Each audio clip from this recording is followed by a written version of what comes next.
Hi everybody, Oprah here. A couple of people have sent me messages about where I was with this build, so I thought I would give you a quick sort of preliminary build guide for this build. There's still quite a few things that I am not 100% sure about, but I'll kind of explain where I am right now and what I think I will be changing and working towards to get this kind of completely finished. So having a look at the gear, we've got Pestilence. So the one that I added to that was a gem setting. So if you don't know, you can get those from the faction vendor. So I added a gem setting as the last one and then put in a ignited opal into that for that damage. So that's pretty self-explanatory. Obviously, you know, we all know how good this is. There's plenty of videos out there kind of explaining why this artifact is so good. So I won't go into it here. But yeah, we've got plenty of disease here, which obviously is great. Going on to the flail, same gem that I've slotted in there, so the ignited opal for that extra damage when your stamina is not full. Then I've got burdening smite, which is the steel flail charm, and that's a great perk. You know, if you're hitting you know, bruisers and things like that, then that's really making their cooldown for things like gravity well go a lot longer. And then I've got exhaustive exploitation, which is great. So you'll see there's some clips that come after this, and you'll see that because there's a perk on the scale tree, on the flail tree, that I'll get to in a minute, called Happy Flails. But you'll see that once you've done an ability with your flail, then if you hit somebody with a basic attack within a few seconds afterwards, then they get exhausted. So then having this exhausted works really well. So you'll see in the clips coming up that often I'll follow up the smite with just a light attack to stick the slow on somebody.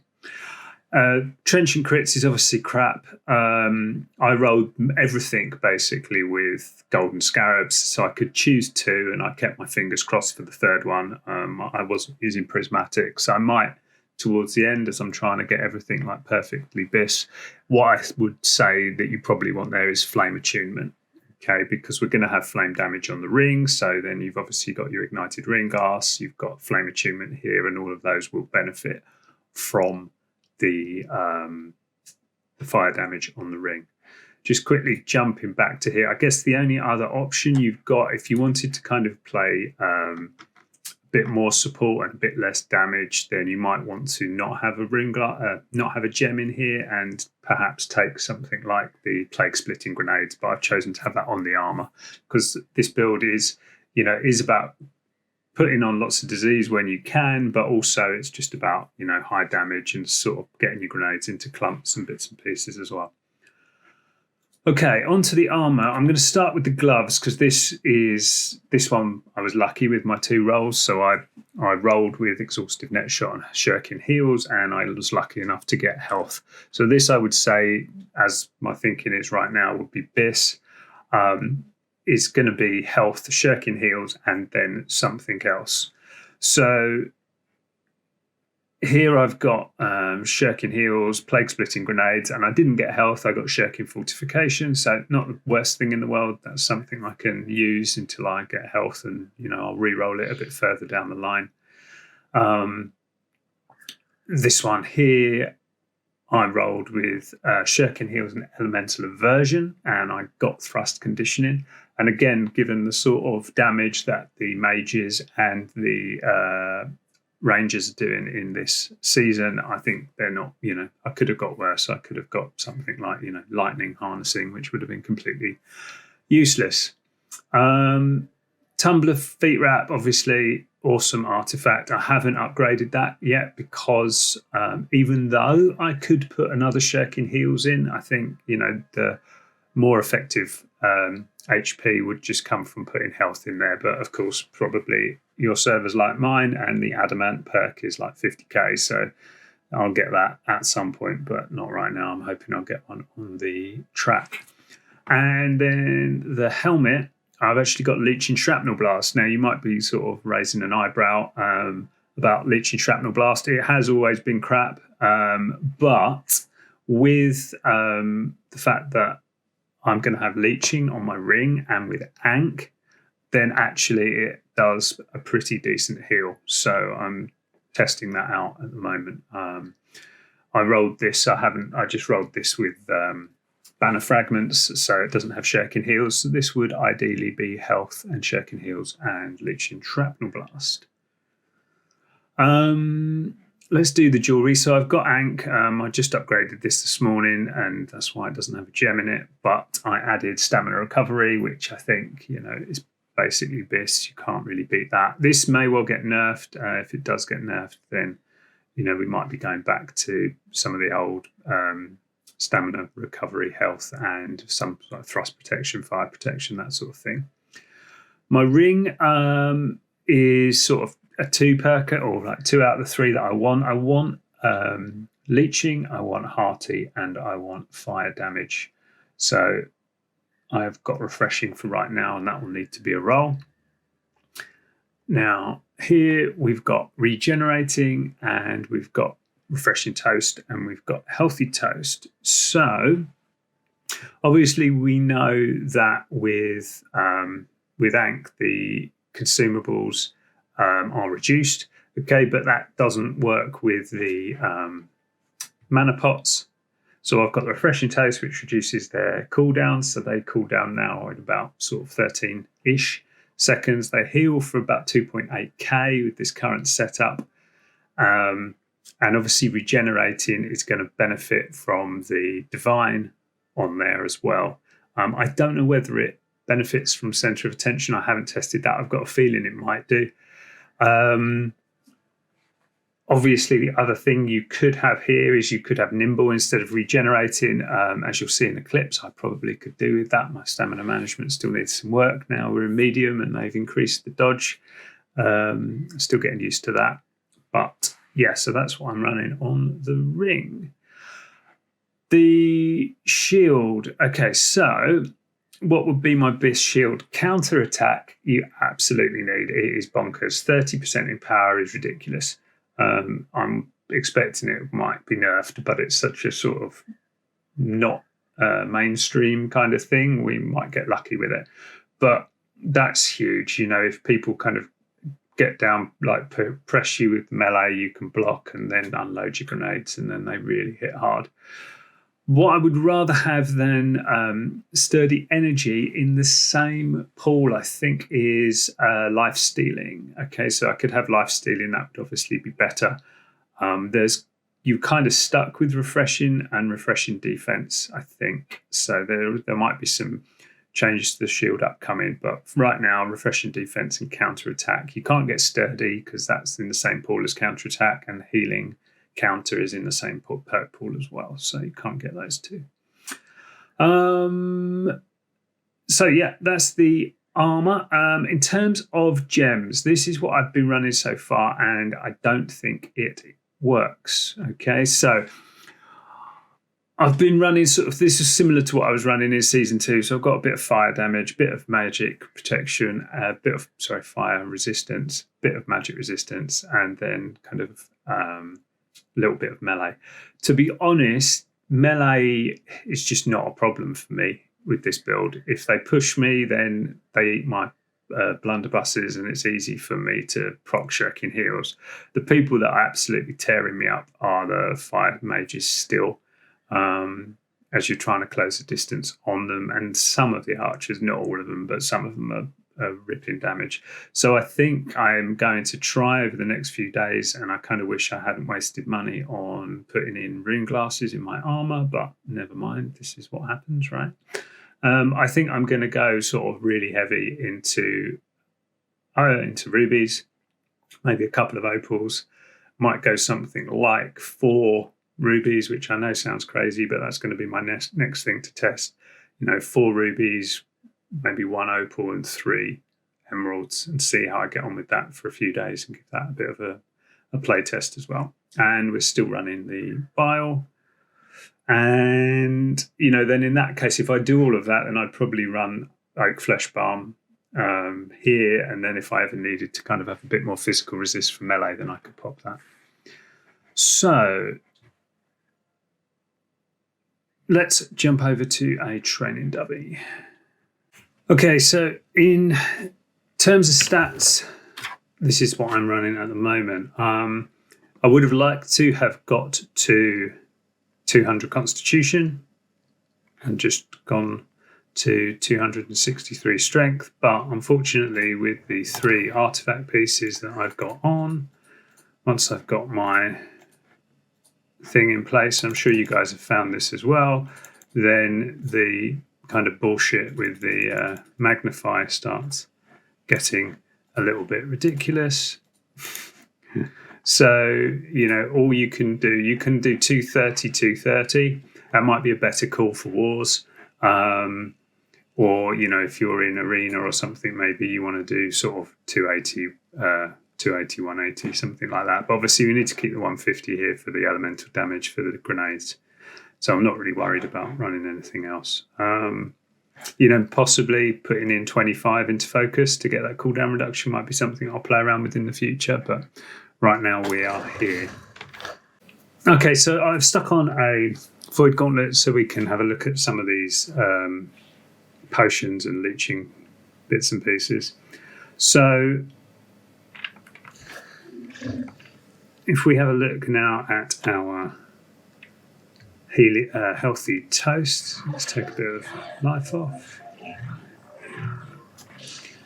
So healthy toast is 1,659. Then we've got our regen pot as well. It doesn't give us any figures though. And if we put back on Ankh,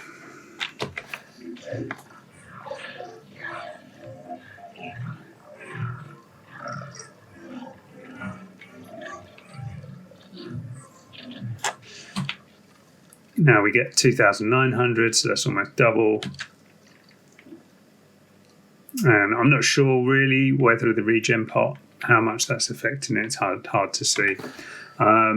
Regen pots are good. You know, you might want, rather than refreshing toast, you might want purifying toast because there's no way to remove any of the debuffs. That's another option with that ring. So let's have a quick look now. So obviously, as we see in the past, Leeching Shrapnel Blast wasn't great. But now we've got Leeching on the ring. We've got the perk on the armour. You know, and that's a 1,700, and then there was a third, so that was a 3k heal just from having that. So that's why that's on there. So in terms of the weapon mastery, let's do the blunderbuss quickly. So this is what I am running on blunderbuss. Sort of notable exceptions here. What are the things worth mentioning? So this is all pretty standard, I would say. The left tree, you know, reload is good, ramp is good. Deep load is good. So deep load, the last shot of the blunderbuss, and this is to do with reloading. So what I want to be doing is reloading often, and I want to have the final shot more often. So that's why I don't take extended chamber, because that makes both of those things happen less quickly. But because we need 10 on this side to get double down, I take this bite back instead. I used to avoid taking on a roll, but since they've changed the invigorated punishment to not apply to fortify, that's decent again in medium, probably not so much in light. And then otherwise these are the ones that you pretty much always have to take to get to 10 on that right hand side. You know, you could go capstone on the left tree for sure, but really it's having those grenades come up nice and quick is the way that I like to do it. So flail, let's have a look at the flail tree. So in the videos coming up in the compilation, I was running warding bludgeon for the whole time, but I'm always running smite. I won't go through every single thing on this skill tree. There's plenty of other videos that do that. But we get our cooldowns. This stagger is crazy. So we've got a stagger now on this, and we get the frailty and a bit of lifesteal. Bit more lifesteal, extra damage over time, and then this is a bit more damage or an empower for your team, so that one's good. Then Then this is the one, Happy Flails. Hitting a target with a basic attack within 3 seconds of using the ability will inflict exhaust. So this is why then, you know, swinging at people with the basic attacks after you've hit them with smite and staggered them, then that's why I've got exhausted exploitation on the flail. So we take that one. I have played around with this spiky impairment. It's supposed to being hit or blocking attack from a melee attack whilst above 90% health inflicts a stack of impairment, but it's not, you know, it's only one stack. Yes, it's a weaken. It's not bad. I'm sort of playing around, testing out other ones now. Barrage is great. You know, it's another stagger. So we've now got 2 staggers, and you'll see in the clips coming up that that's really useful. And it's great for pushing towards people. And there's also a clip as well where I realise I've stamina drained myself, and I just use that to create some distance to buy myself a bit of time to get my stamina to regen. That Fortify is nice. That hits us slow. Bulldoze is great, getting the blocks as you're going towards people and they're trying to range you and you're gap closing. And I've been playing around with this Flail to launch, and yeah, I kind of like it. It's sort of trying to decide that might be something we could put into something else. While at 50% health, reduce damage. That one's good. Then increase your max health by 25% of your physical armor is good. This is sort of a damage mitigation one, which is pretty good. I wonder whether that might even be ABS as well. So that's the kind of old Fortify stat where it just flat reduces damage, which is good. And then Flail Mary is a stamina gift, so that's cool. So we've now got 4 points left to play with. So I have run Wardening Bludgeon. I ran it for most of that, most of the clips that you'll see. It's really good. I do like it. You know, it's one of those ones where if people collapse on top of you, you can use this skill. You get this reinforced Fortify, increasing your armor by 50%. So you do take a lot less damage. This one means that you take less stamina damage. So often what I'll do is if I'm getting people collapsing on top of me, I'll do the Wardening Bludgeon, and then I'll put my shield up and block. I've used Best Friends as well. It doesn't proc all the time, and people tend to sort of just run away from you. The problem with it is that 6 meters apart, 6 meters is not very much, and so I've kind of gone off of that. And then yesterday I started playing around with Trip, and Trip is, I think, going to be better. You know, we've then got 2 staggers and a knockdown. So, and the range on this, actually, it's further than you think. And you can then do Smite into Trip and then straight into Shrapnel, into Auto Shrapnel Blast. So I think that probably Trip is going to be the play, but as you'll see in the video, most of the time I'm running Wardening Bludgeon. I don't take the final one on Trip because we've only got 280 strength in 280 points in strength. Flail doesn't hit very hard anyway, and all this is going to do is just tie me up into an animation that I don't want, because what I want to be doing at that point is swap into my blunderbuss and doing a shrapnel blast, auto attack and a shrapnel blast. So I'm not going to take that last one. So we've got 1 point left here. So this is why I've been then playing around with Flail to launch. But you could maybe try Spiky Impairment. I think this could be decent as well, the extra 5% cooldown. You know, if I did take that and then I took 25% focus, I've then got 10% extra cooldown, which could be quite nice. Maybe I'll play around with that today. So yeah. So this is what I'm running for the Flail Tree. So as I said, guys, I think the things I'm not really sure about, I'm still not sure about exactly what the gems are. And, you know, I need to re-roll a few pieces because I've got sort of things like trenchant crits there, which I don't want. And I don't have like health on, you know, 3 of these pieces. Well, this one will have health on it. And I'd like to get a life stealing on the kite shield as well. But yeah, other than that, it's coming along really nicely. I haven't got any clips from wars because all of our wars have been meme wars so far. So hopefully we'll get some better wars coming up in the future, and I will release another video in a couple of weeks' time when things are a little bit, I've got a bit clearer with this and a bit further with the build. So yeah, let me know if you've got any questions in the comments below, and I will do my best to answer them. And yeah, big shout out to Mecrow and to JiggySpice, because both of their recent videos have been really useful in kind of putting together this build and kind of synthesizing what those guys have been suggesting. So yeah, check out them as well, and I'll put links to their channels if you don't know them already in the links below. Fantastic. Right, take care, have a great day. Speak to you soon. Bye bye.